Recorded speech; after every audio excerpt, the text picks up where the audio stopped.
రవితేజ కెరీర్లో ఇప్పటి వరకు ఎప్పుడు ఎదుర్కొని ఒక విచిత్రమైన సంక్లిష్ట పరిస్థితుల్లో రవితేజ ఇరుక్కున్నాడు అన్న కామెంట్స్ వినిపిస్తున్నాయి. ప్రస్తుతం కెరీర్ ఏమంత గొప్పగా లేదు అన్న విషయం ఓపెన్ సీక్రెట్. బలుపు మూవీ తప్పితే గత 5-6 ఏళ్లలో రవితేజకు చెప్పుకోదగ్గ ఒక్క హిట్ కూడా లేదు. హిట్లు ఫ్లాప్లతో సంబంధం లేకుండా వరుసగా ఏడాదికి కనీసం 3 సినిమాలు చేసే రవితేజ కెరీర్లో ఎప్పుడూ లేనంత లాంగ్ గ్యాప్ వచ్చేసింది. దాదాపు 2 ఏళ్ల పాటు రవితేజ సినిమా రిలీజ్ లేకపోవడంతో సినిమా ప్రేక్షకులతో దూరం అయిపోయి అతడి ఫాలోయింగ్ పూర్తిగా దెబ్బతింది. దీనికి తోడు ఇలాంటి సమయంలో అతడి వ్యక్తిగత జీవితంలో వరుస పెట్టి వస్తున్న వివాదాలు అతన్ని మరింత ఉక్కిరిబిక్కిరి చేస్తున్నాయి.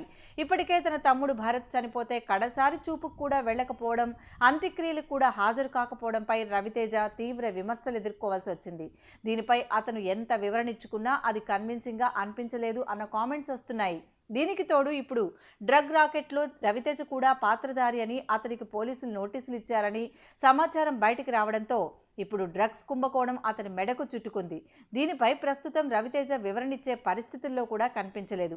మీడియా ముందుకొస్తే వారు అడిగే ప్రశ్నలతో ఇబ్బంది పడాల్సి వస్తుందని మాస్ రాజా సైలెంట్గా ఉంటున్నాడట. అయితే ఏదో ఒక క్లారిటీ మీడియా ద్వారా ఇవ్వకపోతే తన ఇమేజ్ మరింత దెబ్బతింటుందని రవితేజ భావిస్తున్నట్లు టాక్.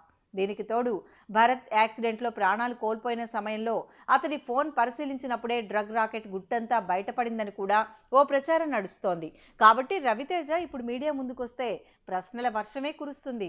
అయితే తన వెర్షన్ చెప్పకుండా ఎంతకాలం ఇలా మౌనంతో కాలం గడపాలో తెలియక రవితేజ తీవ్ర అయోమయంలో ఉన్నట్లు వార్తలు వినిపిస్తున్నాయి. Thanks for watching. For more interesting updates, don't forget to subscribe Filmy Looks.